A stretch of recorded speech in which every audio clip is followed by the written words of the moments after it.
ആ പുഴയോരത്തു വന്നു നിന്ന് പേടമാൻ കണ്ണാടി നോക്കയായി. പൂമരക്കൊമ്പത്തു നിന്നു രണ്ട് പൂങ്കിളികൾ പാറിപ്പറന്നുപോയി. ഇതാണ് കവിത.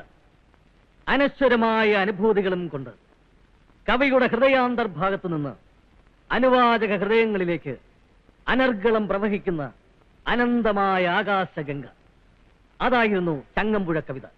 ഇന്നലെ രാത്രി ഞാനൊരു പൂവിന്റെ മന്ദഹാസത്തിൽ കിടന്നുറങ്ങി.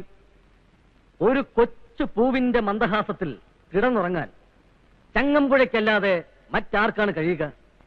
അതുകൊണ്ടാണ് ഞാൻ പറയുന്നത് ചങ്ങമ്പുഴ കവിതകൾ അനശ്വരമാണ്, അത് അനിർവചനീയമാണ് എന്ന്.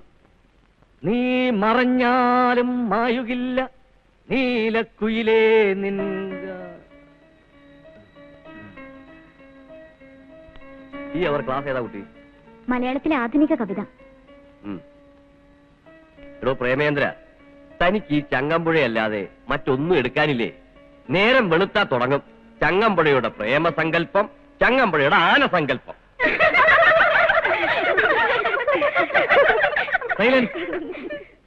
തിരുമേനി, ഈ ചങ്ങമ്പുഴയെ കുറിച്ച് എന്താ കരുതിയിരിക്കുന്നത്? ഇന്ന് അത്യന്താധുനികരെന്ന് പറഞ്ഞ് നടക്കുന്നവര് മുഴുവൻ തുടങ്ങുന്നത് ചങ്ങമ്പുഴയിൽ നിന്നാണ്. തലകുത്തി നിന്ന് എഴുതിയാലും ഒരിക്കലും ഒരു ചങ്ങമ്പുഴയാകാൻ കഴിയില്ല എന്ന് മനസ്സിലാകുമ്പോഴാണ് ഇവിടെ ആധുനികവും അത്യന്താധുനികവും ഉണ്ടാവുന്നത്. പക്ഷേ എനിക്ക് വിശ്വാസം നഷ്ടപ്പെട്ടിട്ടില്ല. ഇനിയും ചങ്ങമ്പുഴ കവിതകൾക്ക് വേണ്ട. താൻ ചങ്ങമ്പുഴയാണെന്ന് എന്നെ അങ്ങ് വിശ്വസിച്ചോളൂ. പക്ഷെ ഇവിടെ വേണ്ട. മനസ്സിലായില്ലേ? സിലബസിലേത് മാത്രം അങ്ങോട്ട് എടുത്താൽ മതി. സിലബസ് തുടങ്ങിക്കോളൂ. തഴുകി തഴുകി എൻ ആത്മാവിനുള്ളിൽ വിസ്കിതൻ പുഴയായിട്ടൊഴുകന്റെ പെണ്ണെ, ഒരു നുള്ളു കഞ്ചാവ് ബീഡിതനുള്ളിലെ പുകയായിട്ടെരിയൂ നീ എന്റെ പെണ്ണെ. നിർത്തണോ? എന്തു പറ്റി? ഇതാണല്ലോ കവിത. ഇതാണ് ആധുനികം. ഇത് വേണോ? അതോ ഇന്നലെ രാത്രി ഞാനൊരു പൂവിന്റെ മന്ദഹാസത്തിൽ കിടന്നുറങ്ങി? ഈ പോയതാണ് അത്യന്താധുനികം.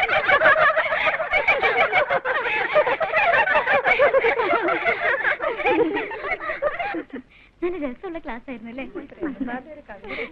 ഒട്ടും പ്രതീക്ഷിച്ചില്ലേ? നീ എന്താ ഇവിടെ? ഞാനിവിടെ ഇലക്ട്രിസിറ്റി ബോർഡിൽ ജോയിൻ ചെയ്തു, ലൈൻമാനായിട്ട്. അതെ, നിനക്കൊരു കത്ത് എഴുതിക്കൂടെയാണ്? എത്ര കൊല്ലമായി നമ്മൾ കണ്ടെത്തി. ഏതായാലും ഇനി ഈ സ്ഥലത്ത് നിന്റെ കൂടെ കൂടാൻ ഞാനും ഒന്ന് തീരുമാനിച്ചു. രക്ഷപ്പെട്ടു. എന്താ കുട്ടി? സോറി കേട്ടോ. എന്തോന്ന് സോറി? മൂക്കറിഞ്ഞ് ചതച്ചിട്ടാണോ സോറി? മൂക്കറിഞ്ഞ് ചതച്ച ആര്? അത് അമ്മ. എന്തോന്ന് കുമ്മ? താൻ പറഞ്ഞിട്ടല്ലോ ഞാൻ കേറിയത്. എവിടെ കയറി? അത് തെറ്റിദ്ധരിച്ചത് അമ്മ. എന്ത് തെറ്റിദ്ധാരണ? ഇനി അങ്ങനെയാണെങ്കിൽ തന്നെ ക്യാബേജ് വലിച്ചെറിയണ. കാണാൻ കൊള്ളാവുന്ന പെണ്ണുങ്ങളെ കണ്ടാൽ ആണുങ്ങൾ നോക്കും. ഒരു കാര്യം ചെയ്യും, ഒരു ചാക്ക് ക്യാബേജ് വാങ്ങിച്ച് അമ്മയ്ക്ക് കൊടു. നാട്ടിലുള്ള ആണുങ്ങളുടെയൊക്കെ മൂക്കറിഞ്ഞ് ചതക്കട്ടെ. എന്താ കാര്യം പറ.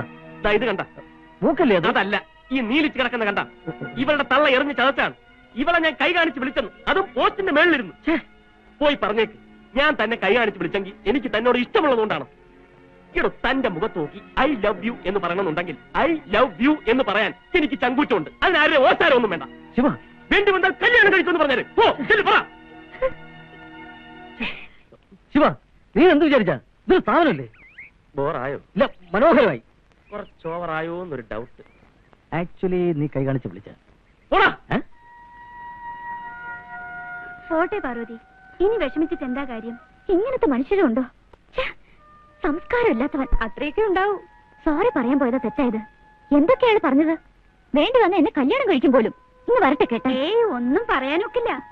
ഇങ്ങനെയൊക്കെ തുടങ്ങുന്നതാ അവസാനം പ്രേമത്തിലും വിവാഹത്തിലും ഒക്കെ എത്തുന്നത്. ലേതിക്കൊന്നും മിണ്ടാതെ വരുന്നുണ്ടോ? പ്രേമവും കല്യാണവും. ഈ മരമോന്തനോടോ?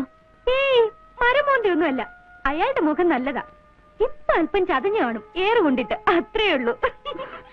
എന്നെ കൊണ്ടൊന്നും പറയിപ്പിക്കണ്ട കേട്ടോ. ഒന്നും പറയണമെന്നില്ല. എന്തായാലും നമ്മുടെ അമ്മയുടെ ഏറത്തിൽ കൂടുന്നുണ്ട്. വല്ല ഒളിമ്പിക്സിൽ അയച്ചാലോ? എങ്കിൽ ഒന്നാം സമ്മാനം.